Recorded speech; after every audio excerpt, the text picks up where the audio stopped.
नमः सिद्धेभ्यः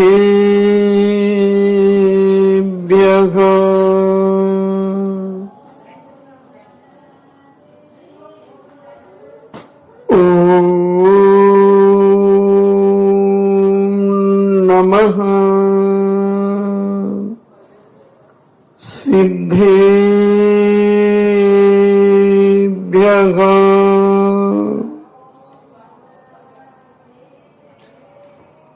ॐ नमः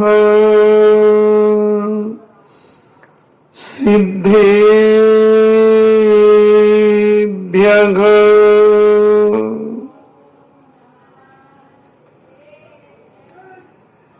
नमो अरिहन्ताणम्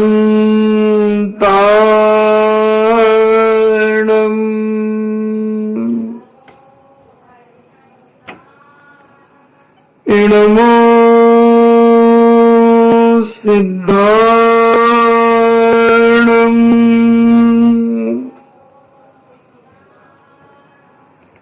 नमो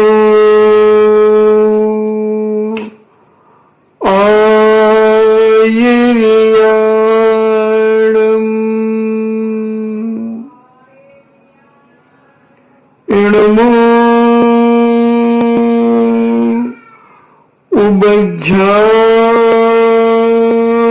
उबज्झायाणम्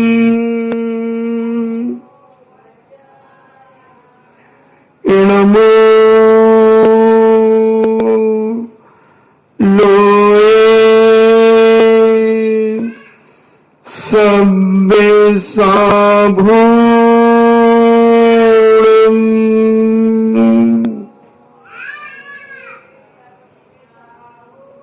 पंच परमेष्टि भगवान की अहिंसामयी वीतराग विश्व धर्म की देवादिदेव 1008 श्री आदिनाथ भगवान की देवादिदेव 1008 चिंतामणि घोर उपसर्ग विजेता श्री पार्श्वनाथ भगवान की देवादिदेव 1008 शासन नायक बाल ब्रह्मचारी भगवान महावीर स्वामी की परम पूजनीय आचार्य श्रोमणि गुरुवर श्री कुंद कुंद महामुनिराज की परम पूजनीय आचार्य श्रोमणि गुरुवर श्री विद्यासागर जी महामुनिराज की परम पूजनीय निर्यापक श्रवण मुनि श्री सुधा सागर जी महाराज की परम पूजनीय 3 करोड़ 9 करोड़ महामुनिराजों की तपोदय अतिशय क्षेत्र की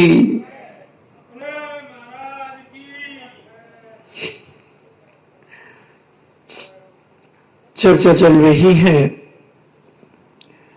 कि अगर हम इस मोह को समझ लें तो हम बहुत फ्री हो सकते हैं। मोह के कारण ही आदमी संसार में घूमता रहता है। जिस दिन ये मोह हमारे पास से खत्म हो जाए, कम हो जाए, खत्म ना हो, कम हो जाए, तो भी हम बहुत कुछ अपने जीवन में पा सकते हैं। मोह के कारण आदमी संसार में भटकता रहता है। ज्यादा नहीं, ये मोह 4-5 चीजों का मोह आदमी को सताता है। एक तो पैसे का मोह होता है, हर तरफ हर क्षण पैसा दिखता है। दूसरी तरफ अपने आप से मोह होता है। तीसरा अपने परिवार से मोह होता है। चौथा अपनी ख्याति लाभ पूजा बढ़ाने के लिए मोह होता है। ये 4-5 चीजें अगर आदमी समझ ले कि ये किन कारणों से प्राप्त होती हैं, तो वह मोह करना कम कर सकता है। समझ नहीं पा रहा आज का आदमी अपने आप को। एक राजा जंगल में शिकार खेलने के लिए गया और शिकार खेलते खेलते वह घनघोर जंगल में भटक गया। बहुत जोरों से उसने आवाज लगाई कि अगर कोई राहगीर इस जंगल में यत्र तत्र विचरण कर रहा हो, वह मेरे पास आए और मुझे पानी पिला दे, मैं बहुत प्यासा हूं। इतने में एक भील लकड़हारा उन जंगलों में से लकड़ियां काट करके आ रहा था। राजा ने उस लकड़हारे को देखा और कहा, भैया तुम्हारे पास पानी है, इस समय तुम सबसे बड़े मालिक हो, तुम क्या मुझे पानी पिला दोगे? उसने ऊपर से नीचे तक राजा को देखा और राजा को अपना पानी जो उसकी छागल में था वो दे दिया। राजा ने जी भर के पानी पिया और कहा कि मित्र, एक काम और कर सकते हो, मैं जंगल में रास्ता भटक गया हूं और मैं आपके इस नगर का राजा हूं। लकड़हारा पुनः एक बार उन्हें देखता है और कहता है, राजा साहब आप मेरे पीछे पीछे चले, मैं आपको जंगल का रास्ता बता दूंगा, बाहर निकलने का रास्ता बता दूंगा। और थोड़ा चलने के बाद फिर घनघोर जंगल कम होता गया, पगडंडियां मिलती गई और उस पगडंडी पर राजा साहब चलते गए और मंत्री आदि सब ढूंढ रहे थे, राजा साहब मिल गए। राजा ने कहा कि तुम कभी मेरे राज दरबार में आना। लकड़हारे भैया, तुम मेरे राज दरबार पर आना। राजा साहब, मुझे कौन पूछेगा, क्योंकि आपके राज दरबार में तो बड़े बड़े लोग, बड़े बड़े सेठ साहूकार, बड़े बड़े राजा महाराजा, सामंत महंत, बड़े बड़े सेनापति, बड़े बड़े सेठ सेठानियां आपके यहां आते हैं, हम फकीर फक्कर को कौन आने देगा? राजा ने कहा, चिंता मत करो, मैं सारे चौकीदारों को कह दूंगा कि जब भी एक लकड़हारा अपने राज्य में आए तो उसको आने देना, और तुम जब आओ तो यह कहना कि मुझे राजा साहब ने बुलाया है, फिर कोई भी तुम्हें रोक नहीं सकता। ठीक है। लकड़हारा एक आध हफ्ते के बाद विचार करता है कि चलो आज राज दरबार में चलना चाहिए, और राज दरबार में विचार करता है जाने का। उसकी लकड़हारन पूछती है कि हे पतिदेव, आज आप इतने प्रसन्न क्यों हो रहे हैं? बोले, अरे भगवान, आज मुझे राज दरबार के लिए बुलाया है। बोले, तुमको? बोले, हां, मैं राज दरबार में जाऊंगा, अच्छा ठीक है, मगर लकड़हारे के पास कोई मैले कुचैले फटे कपड़े, एक गमछा पसीने पहुंचने से काला हो गया था और राज दरबार में पहुंचा। राज दरबार में पहुंचा और उसने कहा चौकीदारों को कि भाई मुझे राजा जी से मिलना है, उन्होंने मुझे बुलाया था। अच्छा, राज दरबार में जब ये खबर गई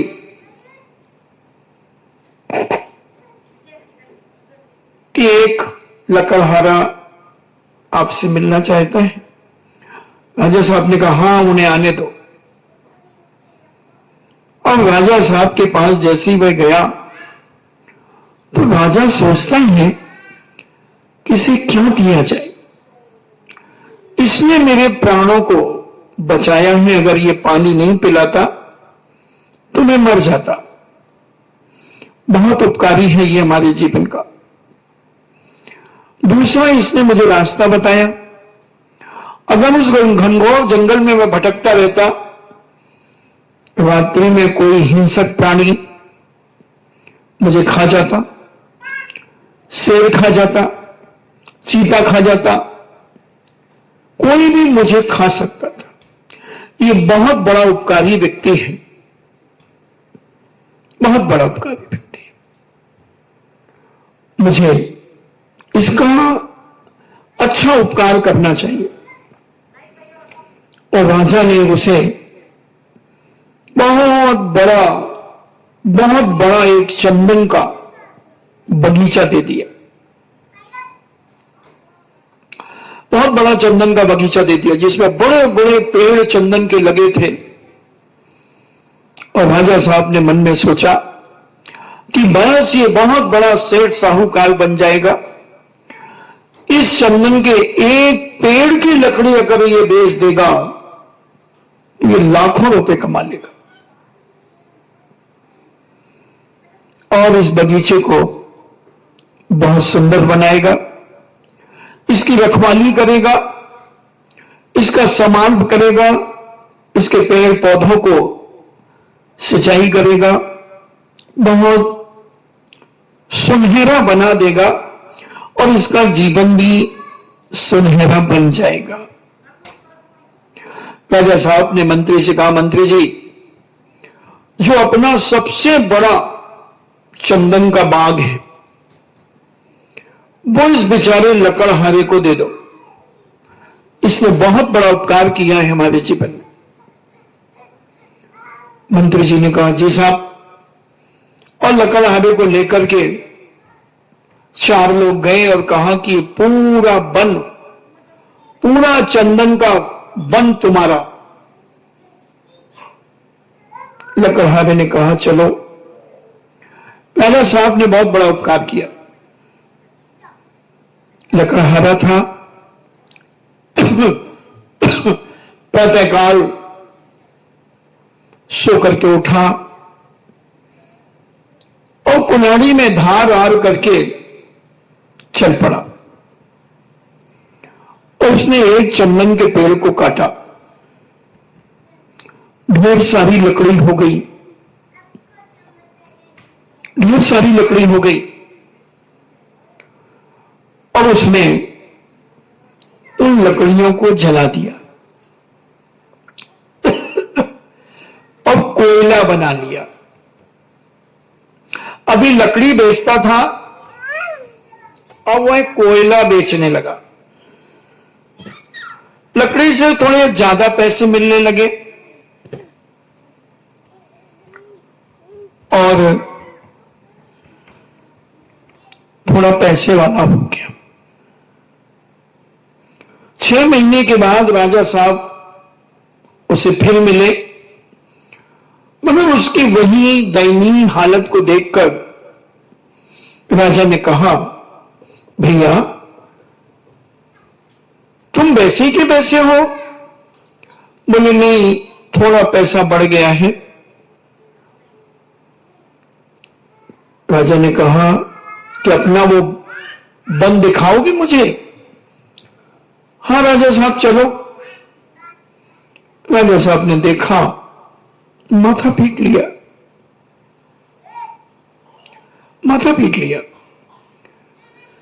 कि ये तो एक पेड़ से ही लखपति बन जाता, मगर इसने तो ढेरों पेड़ काट दिए और कोयला भर भर के बोरे के स्टॉक कर लिया है, खूब कोयला बेच रहा है, मगर ये ऐसी हालत में रह गया, ये समार नहीं कर पाया, समान नहीं पाया ये इस चंदन के वन को। राजा मन में बहुत दुखी हुआ, बहुत दुखी हुआ और विचार करने लगा कि संसारी प्राणी की यही दशा होती है। संसारी प्राणी पैसों से इतना मोह करने लगता है कि वह अपनी असलियत को भूल जाता है।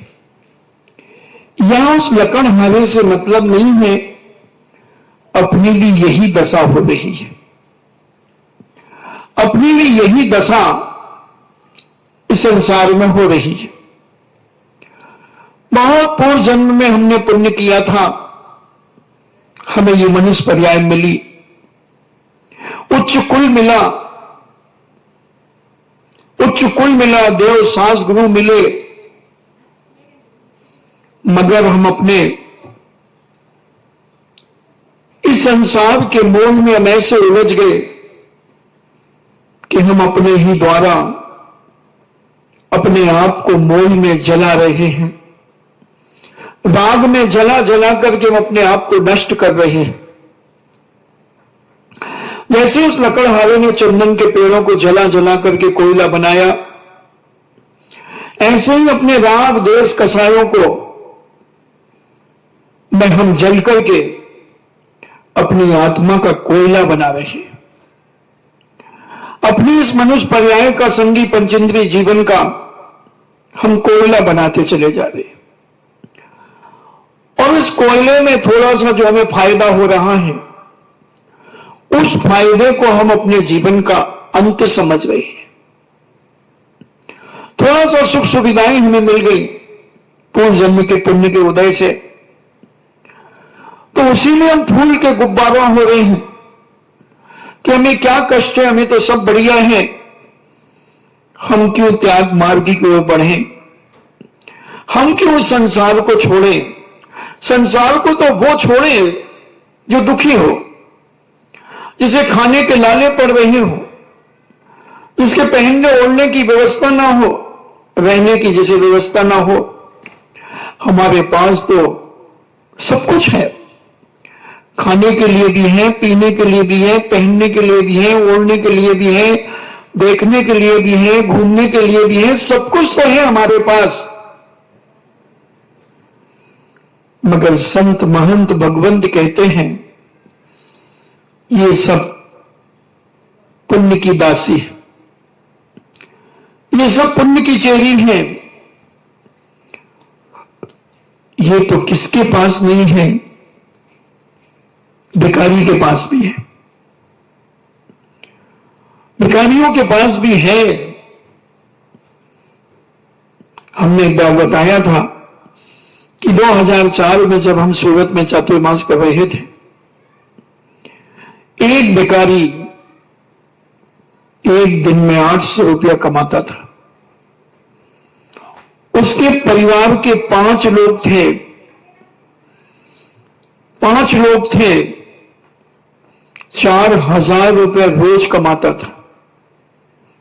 5 व्यक्ति 1,20,000 रुपया महीना,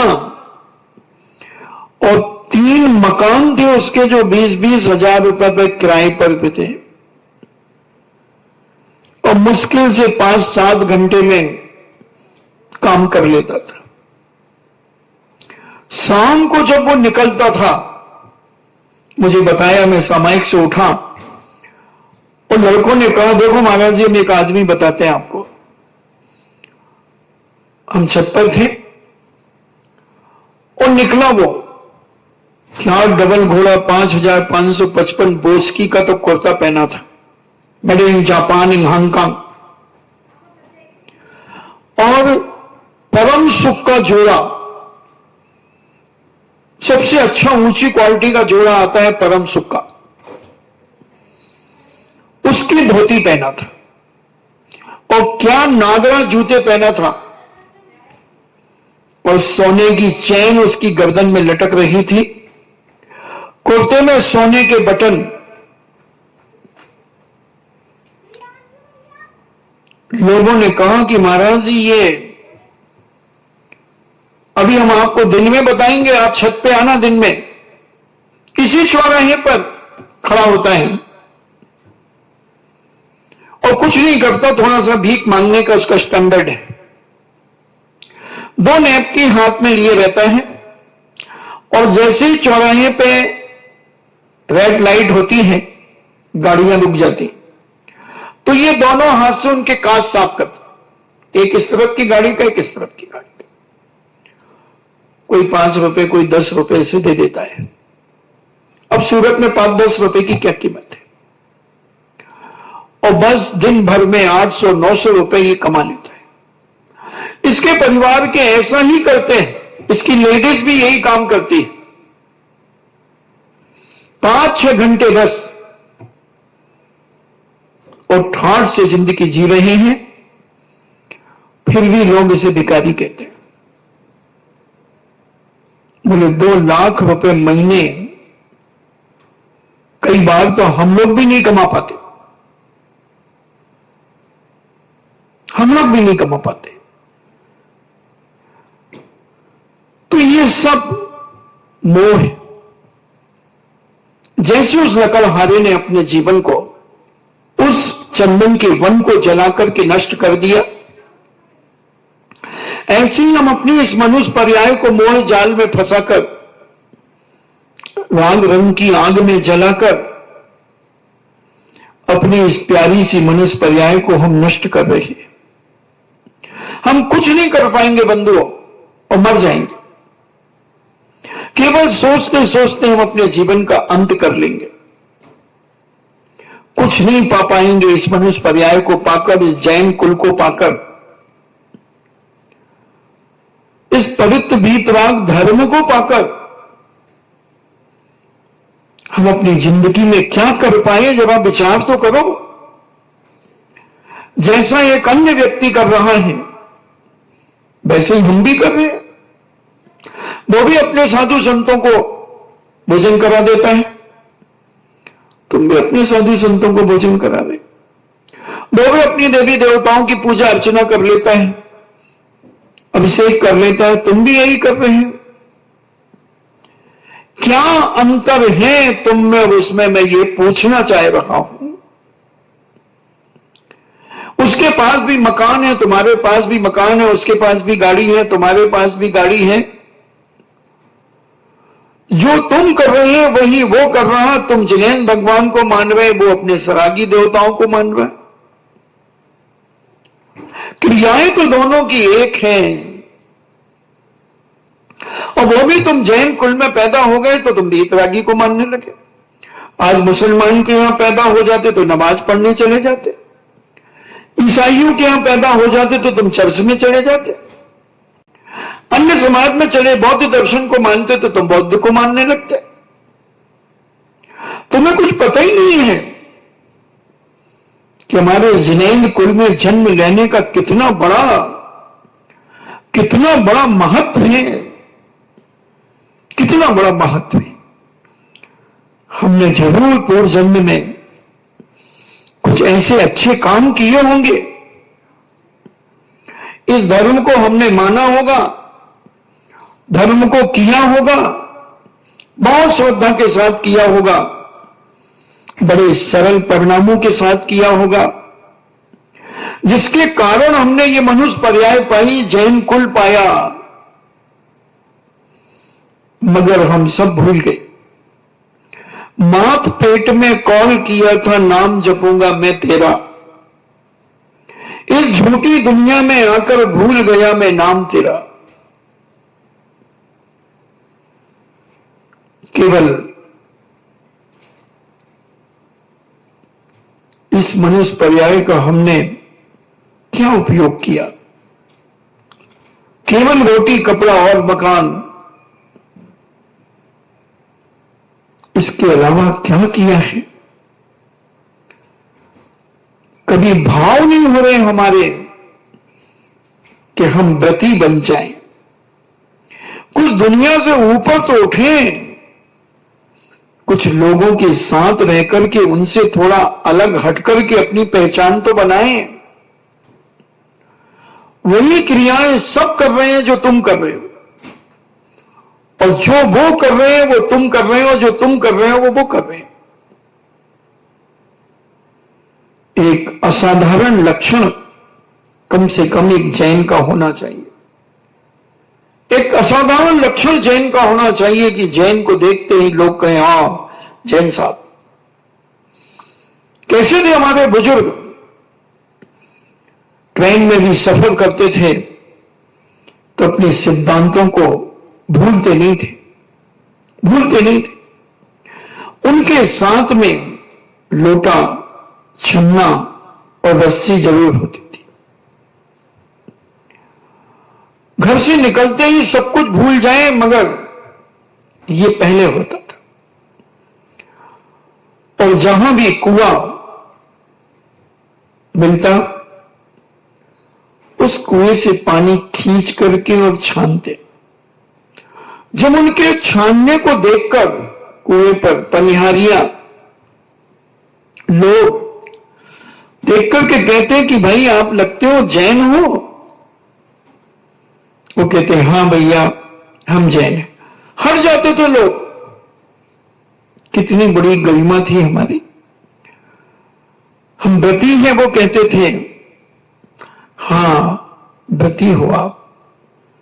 हमारे गांव में भी ऐसे व्रती हैं।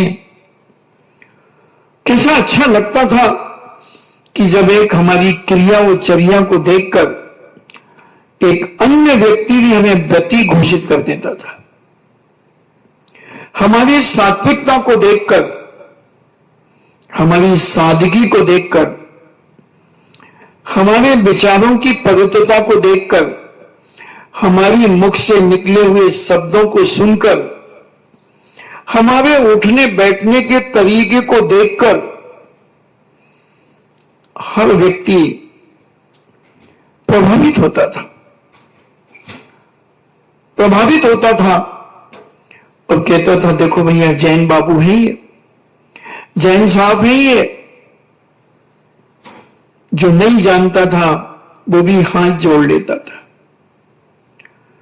और हम ऐसा समझा देते थे उनको, उनसे पाप छुड़वा देते थे हम। वो हमारी चर्याओं को देखकर अपने आप प्रभावित होते थे कि ये रात को नहीं खाते, रात को पानी नहीं पीते। अच्छा, तो जो लोग खड़े हो जाते थे उनको देखकर, वो अपने चबूतरे पर अपना टिफिन खोलते थे और मुंह हाथ धोकर के भोजन करते थे। लोग हाथ जोड़े खड़े रहते थे, हाथ जोड़े खड़े रहते थे और पूछते थे कि अब आप रात को ब्यालू नहीं करोगे? तो हमारे समाज के लोग कहते थे कि नहीं, ब्यालू नहीं करेंगे हम। सूर्य अस्त के 48 मिनट पहले हम लोग भोजन पानी करके फ्री हो जाते हैं। अच्छा, सूर्य अस्त के 48 मिनट पहले? हाँ, जैसे आज मान लो 6:18 पर सूर्य अस्त होना है, तो हम 5:30 बजे खा पी करके फ्री हो जाते हैं।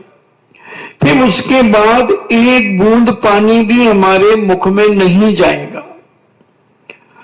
क्योंकि हमारा रात्रि भोजन त्याग है। तो वो कहते सेठ जी पानी भी नहीं पियोगे? नहीं भैया, पानी भी नहीं पिएंगे। तो गर्म पानी तो पियोगे? नहीं नहीं, गर्म तो हम पीते ही हैं, मगर अब नहीं पिएंगे 5:30 के बाद। आज का उदाहरण दे रहा हूं।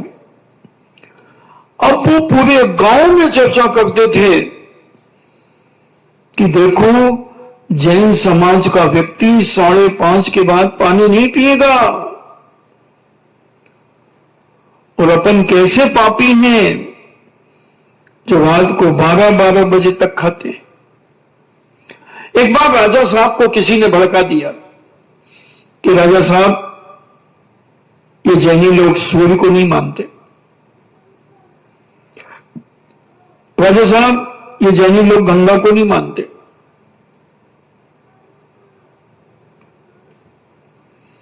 राजा तो हमेशा काम के कच्चे रहे। तो राजा ने कहा, अच्छा, हां। पंचों को बुलाया गया और राजा ने अपने मंत्रियों को बिठाया, सब धर्मों के पंचों को बुलाया और कहा कि भाई कौन कौन व्यक्ति सूर्य गंगा को नहीं मानता। सब लोगों का कहा कि साहब हम मानते हैं। हमारे जैन पंचों ने भी कहा कि राजा साहब हम गंगा को मानते हैं, हम सूर्य देवता को भी मानते हैं। बोले हमारे मंत्री कह, बोले गलत कह रहे हैं, बिल्कुल सरासर गलत है। बोले क्या बात करते? बोले बिल्कुल सत्य है। बोले कैसे मानते? बोले आप कैसे मानते, पहले ये बताओ।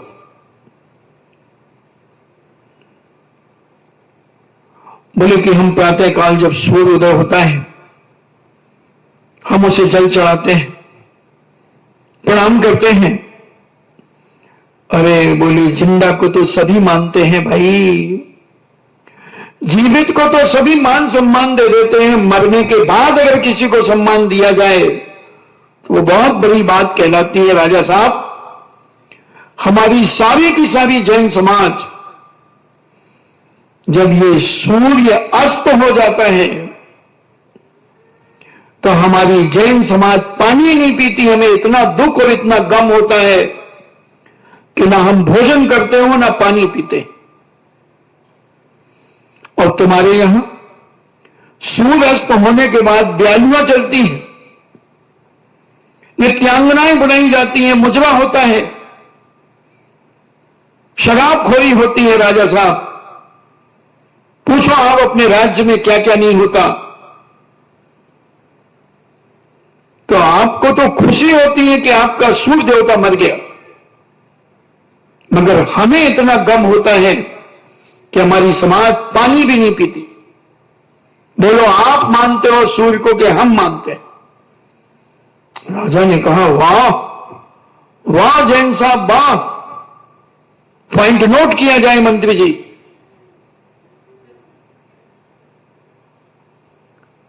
बोले गंगा को? बोले राजन, आप कैसे मानते हैं गंगा को? बोले हम लोग उसमें स्नान करते हैं। अच्छा, गंगा जी में आप स्नान करते हैं, मुर्दे को बहाते हैं, आज जला मुर्दा भी बहा देते हैं। अरे राजन, हम इस गंगा जी को इतना पवित्र मानते हैं, इतना पवित्र मानते हैं कि हम पैर भी नहीं डालते इस गंगा में। और आप मलमूत्र करते हैं उस गंगा में, आप स्नान करते हैं उस गंगा में, आप मुर्दे बहाते हैं इस गंगा में। बोलो मुर्दा पवित्र है कि अपवित्र है? अगर मुर्दा पवित्र है तो फिर उसे छूने के बाद लोग स्नान क्यों करते हैं?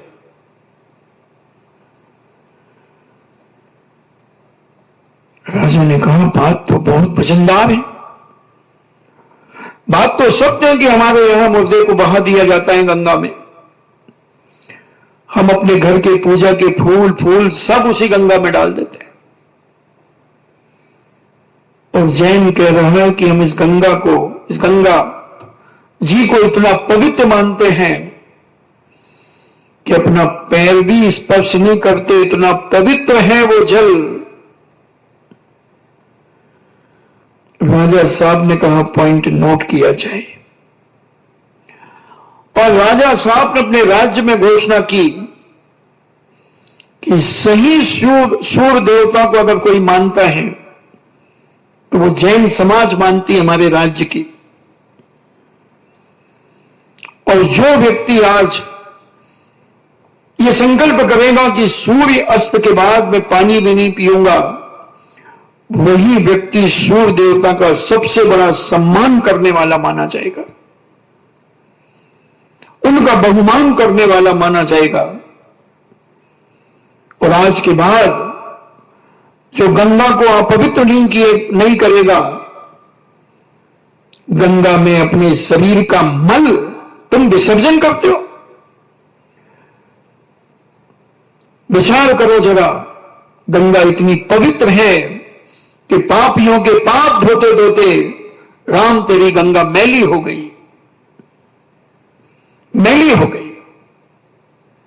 राजा ने घोषणा कर दी। तो हमारे जैन इतने बुद्धिशाली हुआ करते थे, इसने धर्म के मर्म को समझते थे कि हमें अपने धर्म की ध्वजा कहां कैसे फहराना है, कैसे फहराना है। इतना विवेकशील हमारा पंच होता था। और आज पंच ही 5 पापों में लिप्त हो रहा है, पंच ही 5 पापों में लिप्त हो रहे हैं। क्या क्या नहीं करते आज के पंच, जरा देखो तो जाकर के। ये क्या धर्म की रक्षा करेंगे? ये राग मोह में ऐसे उलझ गए हैं, ऐसे फंस गए हैं, ऐसे पापों में उलझ गए हैं कि उन्हें पता ही नहीं रहता कि कब रात हो गई और कब दिन हो गया। ऐसे लिप्त हैं भौतिकवाद के युग में, पंच इंद्रियों के विषयों में, राग देश कसायों में, मोह माया में ऐसे उलझ गए हैं, ऐसे उलझ गए हैं कि वो सुलझना ही नहीं चाहते, सुलझना ही नहीं चाहते। कोई बंदेज नहीं उनके जीवन में, किसी भी प्रकार के कोई बंदेज नहीं है। जब जो इच्छा हो जाए वो कर लो। तो जैसे लकड़हारे ने उस चंदन के वृक्ष के पेड़ों को कोयला बना दिया, जला जला करके, और पहले की अपेक्षा थोड़ा सा फायदा पाया। पहले लकड़ी काट काट करके वह लकड़ी बेचने जाता था, और अब उस कोयला से, उस चंदन की लकड़ी का कोयला बना करके कोयला बेच रहा है।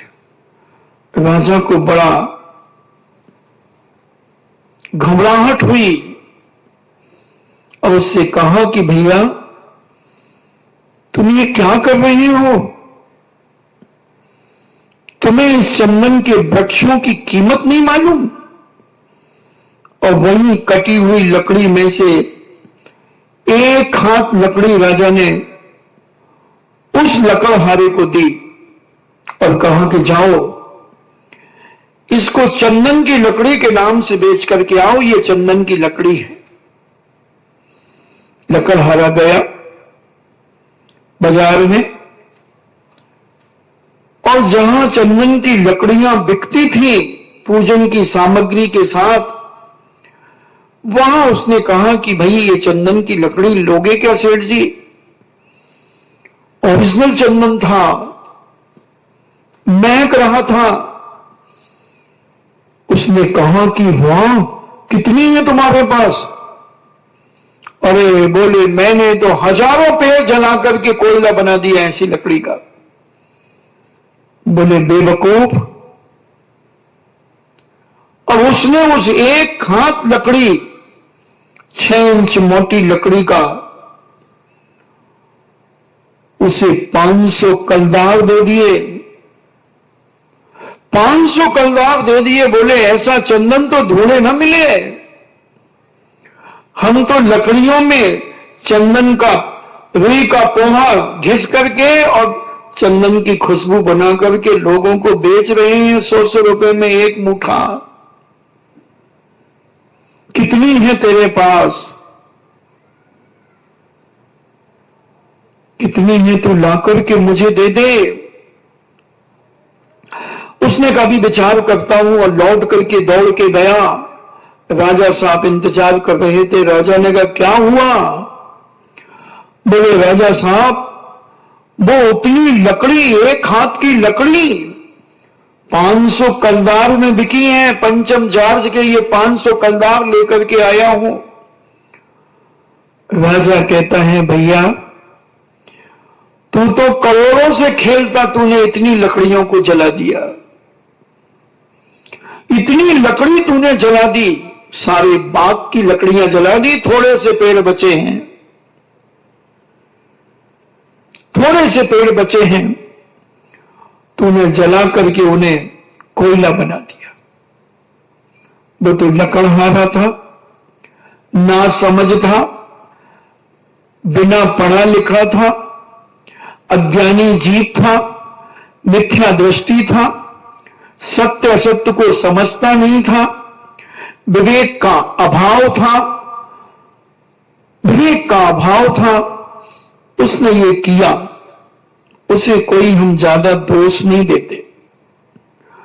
मगर जो जान जान करके अपने जीवन को, चंदन का बगीचा जो तुम्हें मिला था जीवन का, ये चंदन का बगीचा जो तुम्हें मिला था, तुम्हारा जीवन चंदन से कम नहीं था,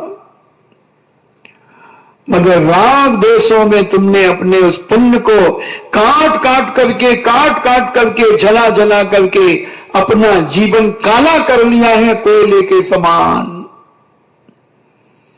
राग देशों में हम ऐसे उलझ गए, पापों में हम ऐसे उलझ गए, मोह जाल में हम ऐसे फंस गए कि मुझसे छूट ही नहीं पा रहे, छूट ही नहीं पा रहे, उलझते ही जा रहे हैं, उलझते ही जा रहे हैं।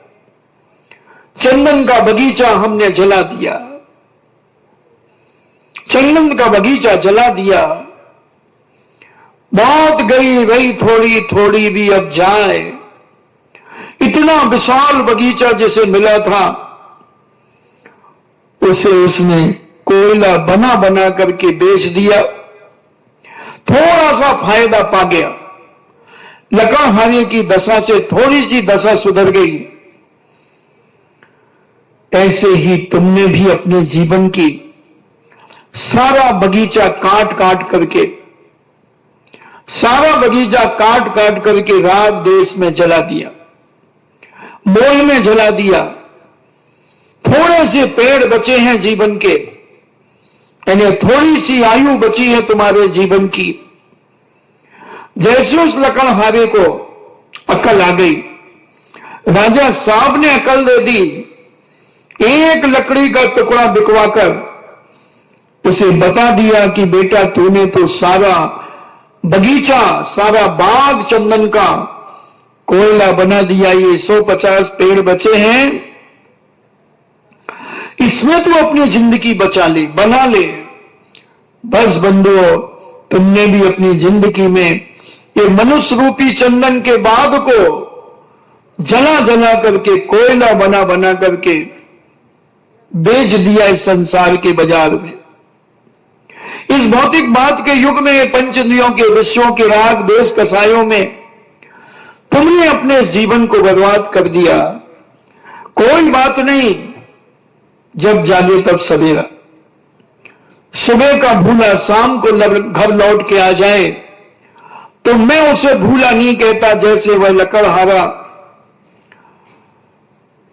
भूल गया था रास्ता, नहीं पहचान पा रहा था चंदन के बाग को, उस बाग को काट काट करके जला दिया, कोयला बना दिया, राख बना दी, बर्तन मांजने के काम आ गई। ऐसे ही तुमने अपने इस मनुष्य पर्याय रूपी चंदन के बाग को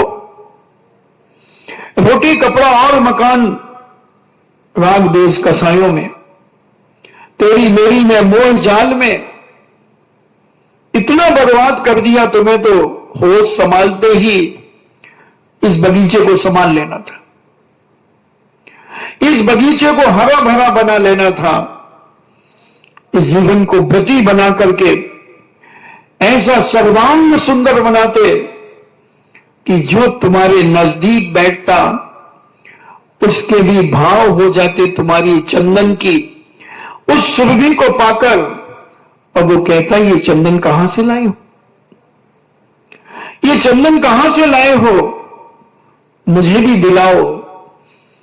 आपकी दैनिक दिनचर्या को देखकर मेरा मन ललचा रहा है, मेरा मन ललचा रहा है कि कहीं मैं इस दुर्गंध में अपना जीवन खत्म न कर दूं। मुझे भी व्रती बनने का रास्ता बताओ, मुझे भी संयमा संयम लेने का भाव बताओ, रास्ता बताओ, जीवन बताओ, कैसे लिया, कहां लिया। मैं भी अपने जीवन को सुगंधित करना चाहता हूं, मैं भी अपने जीवन की सुरभि सुगंधी फैलाना चाहता हूं। आपके इस चर्या को देखकर, आपकी इस पवित्रता और स्वच्छता को देखकर, आपके भावों की निर्मलता को देखकर, आपके अंदर जो कसाय भाव कम होती देखकर, मोह माया जाल कम देखकर, आरंभ परिग्रह कम देखकर मेरा मन ललचा रहा है कि मैं भी अपने जीवन की बची हुई जिंदगी को चंदन सा महकाऊं, चंदन सा पवित्र करके अपने जीवन को सुगंधित बनाऊं, अपने चारित्र को सुगंधित करूं, अपने दर्शन को पवित्र करूं, विशुद्ध करूं और अपने ज्ञान को विशुद्ध करूं। ऐसी शक्ति आपने कहां से पाई? तब आप बड़े गर्व से कहें कि परम पूज्य आचार्य विद्यासागर जी महाराज के परम शिष्य निर्व्यापक श्रमण मुनि श्री सुधा सागर जी महाराज हम लोगों को सिंचन करते हैं संबोधन के माध्यम से, और उन्होंने हमें व्रती बना करके हमारे जीवन को, टूटते हुए जीवन को, जलते हुए जीवन को, जैसे तैसे हमने जीवन को बचाया है। उन्होंने इसकी आग बुझाकर, ये धधकती हुई आग में जल रहा था भौतिकवाद के युग में, पंचनियों के विषयों में, राग देश कसायों में, मोह जाल में, उन्होंने इसमें ज्ञान रूपी जल का सिंचन किया है और उस सिंचन से हमारी कसायों की आग बुझ रही है, राग देश की आग बुझ रही है, छल कपट मायाचार की आग बुझ रही है, मोह हमारा कम हो रहा है। और इन सबको हम कम करते करते आज व्रती बन गए हैं। हम दो प्रतिमा धारण करके अपने जीवन को पवित्र कर रहे हैं। अच्छा, तो उनका ज्ञानामृतोपि अमृत क्या मुझे भी प्राप्त होगा? हां हां, क्यों नहीं, क्यों नहीं। जैसे वह लकड़हारा उन बचे हुए पेड़ों की सुरक्षा करने लगा, उन बचे हुए पेड़ों को संभालने लगा, उन बचे हुए पेड़ों को अब जला नहीं रहा है, अब जला नहीं रहा है, अब तो माथा ठोक रहा है कि मैंने इतना बड़ा बाग, इतना बड़ा बगीचा जला करके राख और कोयला बना दिया। ऐसा ही एक सम्यक दृष्टि आत्मा, एक धर्मात्मा अपने पहले किए हुए पाप कर्मों की निंदा करने लगता है, उनकी गढ़ा करता है, आलोचना करता है कि मुझ पापी को पहले अकल क्यों नहीं आई, मैं संसार के कीचड़ में उतरता ही नहीं, इन राग देश कसायों में मैं फंसते ही नहीं। कोई बात नहीं, अब मैं जागा हूं। जो समय पाप में बीत गया, पंचनियों के विषयों में बीत गया, वो पाप में चल गया। मगर अब जो बचा है, इसे मैं बचा लूं, इसे मैं संयम की ओर ले जाऊं, इसे मैं व्रती बना करके अपने जीवन को सुरक्षित कर लो। जैसे लकड़हारा उन बचे हुए पेड़ों को अब ज्यादा नहीं काट रहा है, बची हुई लकड़ी को अब जला नहीं रहा है। अब तो महीने 2 महीने में 1-2 फुट लकड़ी चंदन की बेच आता है बाजार में, और जो 1800 कलदार ले आता है और बड़ी शांति से अपने जीवन का निर्वाह कर रहा है। जीवन का निर्वाह न करके निर्माण कर रहा है, निर्माण कर रहा। हम भी अपने जीवन के बचे हुए समय का अब निर्वाह न करें, बचे हुए समय को का हम निर्माण करें, निर्माण करें और व्रती बनकर के हम अपने जीवन को ऐसा निर्माणाधीन बना लें, ऐसा निर्माणाधीन अपने जीवन को चालू कर दे कि हम एक दिन मोक्ष महल का महल खड़ा कर दे, पापों से रहित होकर अपने जीवन का आनंद लेना शुरू कर दे। 5 पापों का त्याग करके हम अपने जीवन को व्रती बना ले और व्रती बनाकर जीवन को ऊंचाइयां दे, और जो हमारे इस मोक्ष महल के रास्ते पर आना चाहे वो जी भर के आए, और जो हमसे बने हम उसके लिए सहयोगी बनते चले जाएं। कैसा आनंदमय जीवन होगा। लकड़हारे ने तो अपना जीवन आनंदमय बना लिया, राजा की सीख मिलते ही उसका जीवन बदल गया। चंदन की लकड़ी जलाना बंद कर दिया, चंदन की राख बनाना बंद कर दिया। चंदन की लकड़ी अब उसके लिए बहुत बड़ी कीमती लकड़ी उसे मालूम हो गई और उसने उसकी कीमत पहचान ली। बस बंधुओं, हम भी अपने जीवन की कीमत पहचाने, बचे हुए जीवन को हम कम से कम इसकी कीमत की कदर करें। इस बचे हुए जीवन को हम कितना संभालें, इतना तो कम से कम संभाल लें कि हम कम से कम एक सीढ़ी ऊपर बैठ जाएं, एक सीढ़ी ऊपर चढ़ जाएं और पंचम गुण स्थान बनाकर हम अपनी इस देह का विसर्जन करें। विसर्जन करें, विसर्जन तो होना। गणेश जी स्थापित हुए, गणेश जी विसर्जित हो गए। दुर्गा जी स्थापित होंगी और दशहरा में विसर्जन हो जाएगा। सब चीजों का विसर्जन होना ही है, तो विसर्जन बड़े मान सम्मान के साथ करें, बहुत समझ करके संभल करके करें और व्रती बने। और ये व्रती बनकर के जब हमारा विसर्जन होगा तो आदि व्याधि उपाधि से परे समाधि पूर्वक हमारा विसर्जन होगा। जिस समाधि को बड़े बड़े साधु संत भी तरस जाते हैं, वो विसर्जन हम संतों के चरण सानिध्य में करेंगे। बनाओ बनाओ अपनी भावना।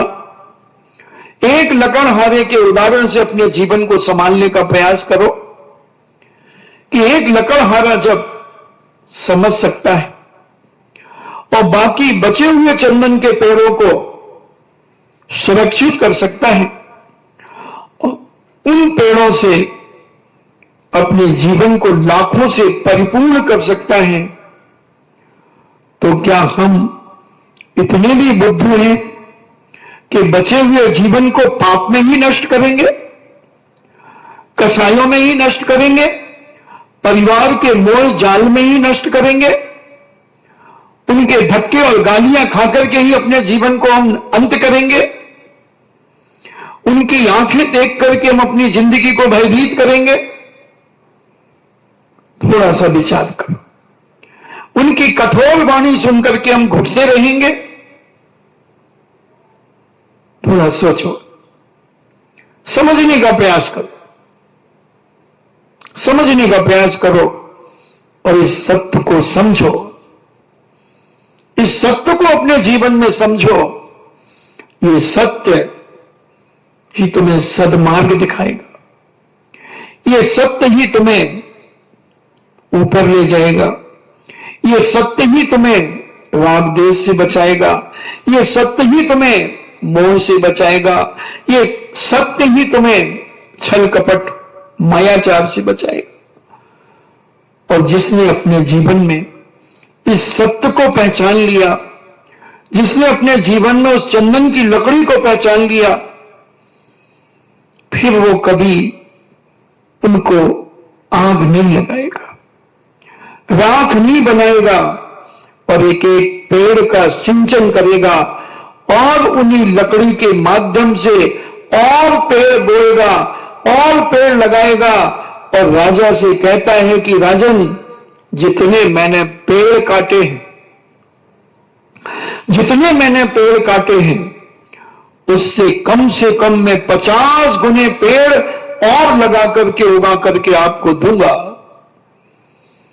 उसी प्रकार जो तुम्हारी बची हुई उम्र है, इस उम्र से कहो कि हे उम्र, मैंने तेरे जो बेइज्जती की है, तेरा जो अपमान किया है, मैंने राग देश कसायों में, मोह में, मायाचार और छल कपट में जो मैंने अपना इतना जीवन बर्बाद किया है, अब इस बचे हुए जीवन से, इस बचे हुए जीवन से मैं ऐसा साथी से पुण्य कमाऊंगा, ऐसा साथी से पुण्य कमाऊंगा कि हे आयु, हे उम्र, मैं तुझे सागरों पर्यंत की आयु दिलाऊंगा और स्वर्ग में जाकर साक्षात जिनेन्द्र भगवान के दर्शन कराऊंगा, साक्षात भगवान के समोसरण में ले जाऊंगा।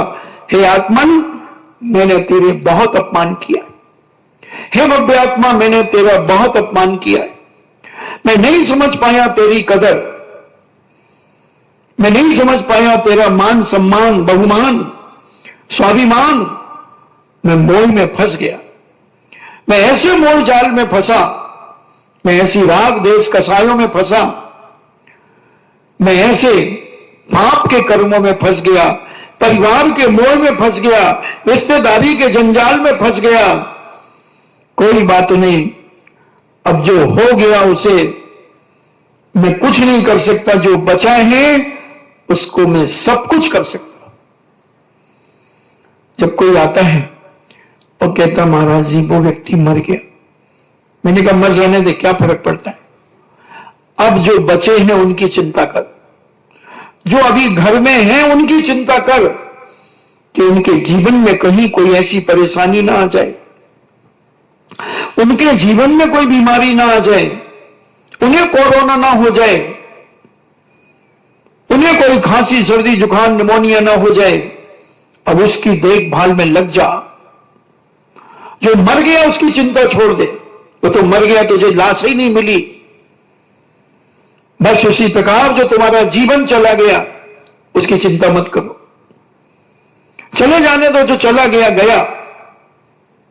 मगर जो बचा है, जो बचा है तुम्हारे अभी पुण्य से, जो आयु कर्म शेष है तुम्हारे पुण्य से, उस बची हुई आयु को तुम इतना व्यवस्थित कर लो, इतना व्यवस्थित कर लो कि दुनिया की कोई ताकत तुम्हारी दुर्गति ना कर सके, तुम्हारी दुर्गति ना कर सके। बनाओ अपने आप को ऐसा मजबूत, और जब तक तुम भति नहीं बनोगे बंधु, जब तक तुम मजबूत नहीं बन सकते, मजबूर हो जाओगे, मजदूर हो जाओगे। क्योंकि अब गति व्यक्ति की इज्जत कोई नहीं करता, वो मजबूर हो जाता है जिंदगी जीने के लिए। मजदूरों से भी गई बीती जिंदगी उनकी हो जाती है। और अगर तुम बती बन गए तो साधु संत भी तुम्हारी व्यवस्था और तुम्हारी सब कुछ पूर्ति कराते रहेंगे। सगे भी तुम्हें अगर छोड़ देंगे, वो भी तुम्हारा अपमान और गाली गलौज तुम्हारे साथ करेंगे। तो पूज्य आचार्य श्री ने, बहुत सारे मुनि श्री ने आश्रम बनवाई। उन आश्रम में अपना जीवन ठाठ से जियो। जीवन का आनंद बड़ा अलौकिक है बंधुओं। जैसे वह लकड़हारा बचे हुए पेड़ों से अपनी जिंदगी का आनंद ले रहा है और राजा से कहता है कि राजन, जितने पेड़ मैंने काट दिए उनसे 50 गुने पेड़ और लगा करके दूंगा। ऐसे ही तुम इस आयु से कहना कि आयु तू गम मत कर, तू चिंता मत कर। मैंने जो उम्र संसार के राग रंग में निकाल दी है, राग रंग में पूरी कर दी है, कोई फर्क नहीं पड़ता। मैं अब जाग गया हूं, अब मुझे अपना असली रूप पता चल गया है। अब मैं बर्बाद नहीं होने दूंगा, एक सेकंड भी मैं अपने जीवन में बर्बाद नहीं होने दूंगा। और इस बाकी समय से मैं वो प्राप्त करूंगा जितनी आयु मैंने नष्ट की है, उस आयु से 1000 गुनी तो मैं बढ़ा करके ही प्राप्त करूंगा। 1000 गुनी प्राप्त करूंगा कम से कम। अगर तुमने 50 साल, 25 साल, 40 साल बर्बाद किए हैं, तो तुम्हें 1000 गुना कम से कम उससे प्राप्त होगा। 40,000 वर्ष की आयु मिलेगी। कम से कम 10,000 वर्ष की आयु तो वैसे ही मिलती है स्वर्ग में। 1-1 लाख वर्षों की आयु, 1-1 सागर की आयु। और अगर तुम व्यति बनकर के निर्दोष चर्या पालन करते हुए मरोगे तो 22 सागर की आयु सौधन इंद्र की, 16वें स्वर्ग की 22 सागर की आयु प्राप्त होगी। कोई बात नहीं, थोड़ा सा घाटा, अबलों का फायदा। ये व्रती बनने की ताकत बहुत बड़ी ताकत है। माताओं, बहनों, भाइयों, इस पवित्र जीवन को बचा लो। इस संसार में मत झोंको, इन राग देश कसायों में मत जलो, किसी की बातें मत सहन करो। अपने आप में रहना सीखने का प्रयास करो। किसी की गालियां, किसी की बद्दुआएं, किसी के अपशब्द खूब सहन कर लिए, खूब मोह जाल में फंस लिया। अब इस मोह जाल के तांते तोड़ते चलो, इनके धागे तोड़ते चलो। आपका समय हुआ। हम समझें अपने जीवन में कि एक लकड़हारा जब समझ सकता है तो क्या हम इतने गिरे हुए हैं, हम इतने पतित हैं कि लकड़हारे ने अपने बाकी बचे हुए पेड़ों को सुरक्षित कर लिया, तो हम भी अपने बचे हुए जीवन को सुरक्षित कर लें और व्रती बना करके बनवा करके अपने आप को पवित्र बनाए। इन्हीं मंगल भावना के साथ जिनवाणी स्तुति। जिनवाणी के ज्ञान से सूझे लोकालोक, सो बर्णी मस्तक धरो, सदा देत हूँ धोख।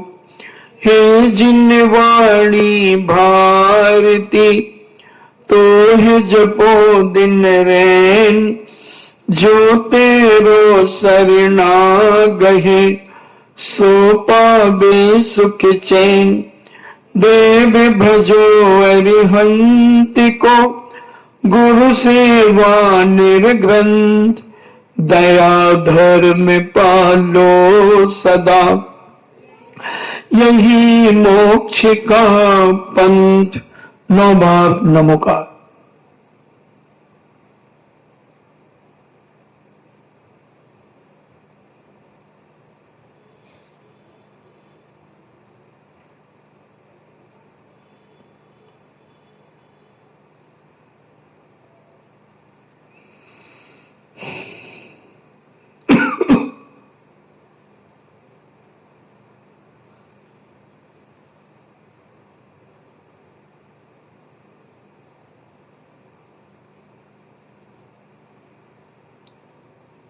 परम पूजनी द्वादशांग जिनवाणी माता की सुत देवता सुत देवता सुत देवता जैनम जेतु शासनम